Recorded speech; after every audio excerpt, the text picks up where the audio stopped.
ఈ మార్కెట్లో ఇన్వెస్ట్మెంట్ చేద్దామని వచ్చాను ఇక్కడికి. ఓకే. కొంత ఇన్వెస్ట్మెంట్ చేద్దామని ఉంది. ఇప్పుడు మామూలుగా యూఎస్ మార్కెట్స్ బాగా పడ్డాయి సార్ నిన్న. 2% 2% పడింది. ఇప్పుడు మన మార్కెట్ గిట్ట పడింది. ఇది కరెక్ట్ టైం కాదా ఇన్వెస్ట్మెంట్ చేయడం, ఎట్లా అని అడ్వైజ్ ఇది కావాలి. మీరు మార్కెట్ కి కొత్తనే సార్.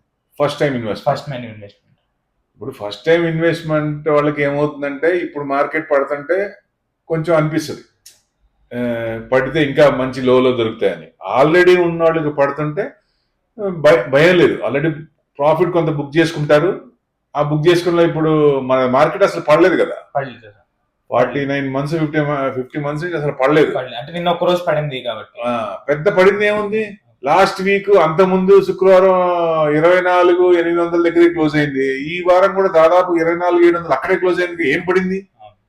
హై నుంచి పడింది. కాకపోతే 25,000 టచ్ అయ్యి అక్కడి నుంచి సైకలాజికల్ గా అక్కడి నుంచి తగ్గింది. అయితే ఇది అంటే కరెక్ట్ టైమా కాదా ఇన్వెస్ట్మెంట్ చేయడం? మన మార్కెట్ కి భయం లేదు, డోకా లేదు.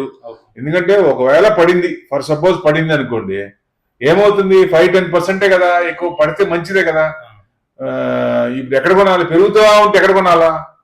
ఏ స్టేజ్ లో కొనాలంటే భయపడతారు కదా. అదే పడిన తర్వాత కొనాలంటే కొంచెం జోష్ వస్తుంది. ఓకే బాగుంది, కాన్ఫిడెన్స్ వస్తుంది. అట్లా ఈ పడినా మంచిదే, పడకపోయినా మంచిదే.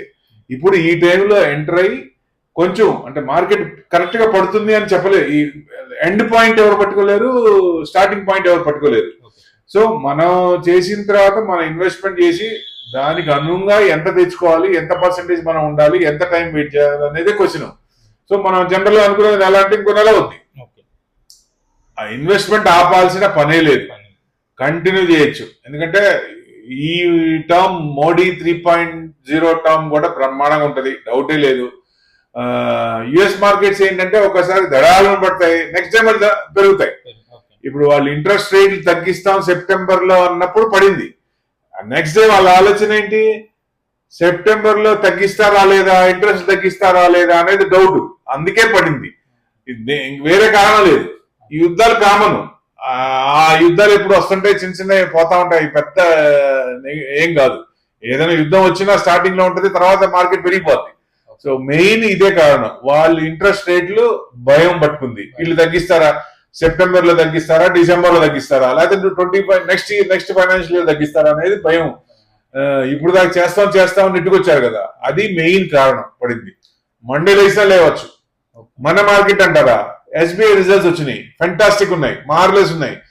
లాస్ట్ 2 times కూడా మార్కెట్ అంటే బ్యాంక్ నిఫ్టీ పెరుగుతూ బ్యాంక్ నిఫ్టీ ఇబ్బంది పడ్డప్పుడు ఎస్బీఐ రిజల్ట్స్ వచ్చినప్పుడు సేవ్ చేసింది.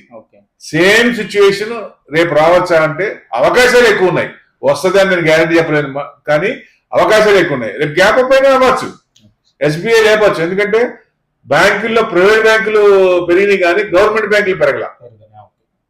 సో నిన్న బ్యాంక్ నిఫ్టీ ఎక్కువ పడకపోవడానికి కారణం కూడా హెచ్డిఎఫ్సి. మార్నింగ్ నుంచి సాయంత్రం దాకా 3:30 దాకా bank Nifty HDFC bank plus లోనే ఉంది.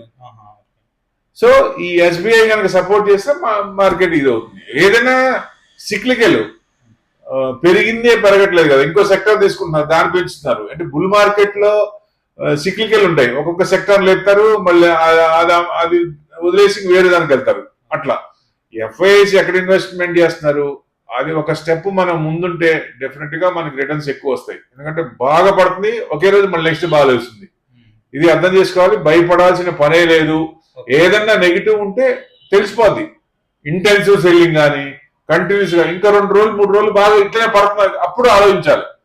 సో ఏదైనా రేపు రివర్స్ అయిందంటే కొనుక్కోవచ్చు, పడుతుందంటే ఆగండి, సింపుల్, వెయిట్ చేయండి. అది పెరుగుతుంది, రిజల్ట్స్ వల్ల పెరుగుతుంది, బాగానే ఉంది మార్కెట్ అంటే మనం వెళ్ళిపోవచ్చు. ఏదైనా 23,875 కట్ అయితేనే బేర్ మార్కెట్ లో మళ్ళీ ఎంటర్ అవుతున్నట్టు.